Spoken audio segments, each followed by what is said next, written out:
तेरे नीले नीले नैनों से शबनम সেই চকলেট খাইতেছে। মানুষের পার্সোনাল জিনিস নিয়ে এরকম করা কি ঠিক? পার্সোনাল জিনিস নিয়ে আপনারা এভাবে নাড়াচাড়া দিচ্ছেন, কাজটা কি আপনারা আজও ঠিক করতেছেন? তো যাই হোক, যদি ভাই আপনাদের কাছে লিঙ্ক থাকে তাহলে আমাকে পার্সোনালি দিয়েন।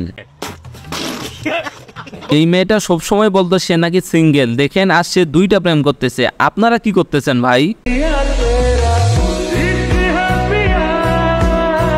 ডাবল টাইমিং করতে যাই যখন ধরা খাইলো তখন ফেসবুক লাইভে এসে সে বলল তার সাথে তার আগে প্রেম ছিল, এখন নাকি প্রেম ছিল না। এখন মিস চকলেট বলতেছে ছেলেটাই নাকি তার সাথে ডাবল টাইমিং করতেছে। ডাবল টাইমিং করছি, রাইট?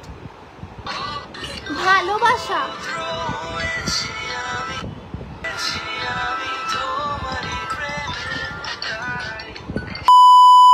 মিস চকলেট তার বিএফকেই এক্সপোজ করে দিল।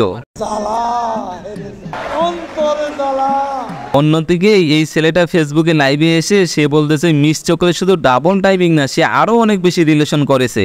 আমার ক্যারেক্টার খারাপ, আমি এই সব কাজ করছি, আমার ক্যারেক্টার খারাপ। What is this? What is this? What is this?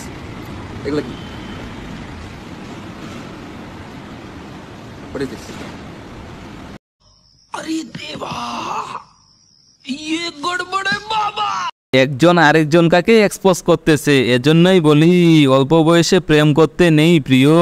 আসলে দোষটা কার? মিস চকলেটের যে ডাবল টাইমিং করতে গিয়ে ধরা খেয়েছে, নাকি ওই ছেলেটার যে অনেকগুলো মেয়ের সাথে রিলেশন করে এবং কি দেখলাম সে নেশাও করে? আসলে দোষটা কার?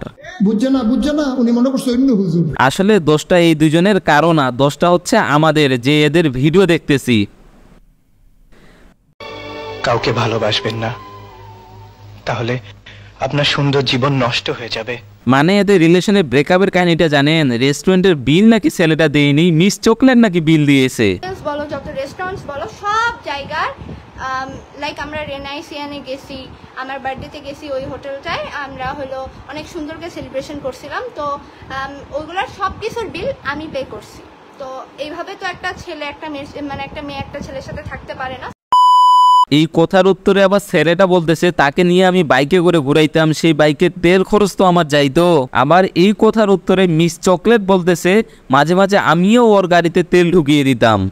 ওর বাইক নিয়ে আমার সাথে ঘুরতে আসতো, তো তেল খরচ লাগতো সামথিং কিছু। ভাই এমনও দিন গেছে আমি ওর বাইকে তেল ভরা দিছি। আমি কি বলবো, আমি তো আর ওই তেল ভরার ভিডিও বানাই নাই, কিন্তু এটা সত্যি কথা। ও ভাই, এইসব কাহিনী দেখে আমার মনে হচ্ছে আমি সব থেকে বড় অপরাধী যে এদের ভিডিও দেখতেছি। যাই হোক, এদেরকে নিয়ে আমি আর পারবো না। দেখা হবে আপনাদের সাথে নেক্সট কোনো ভিডিওতে।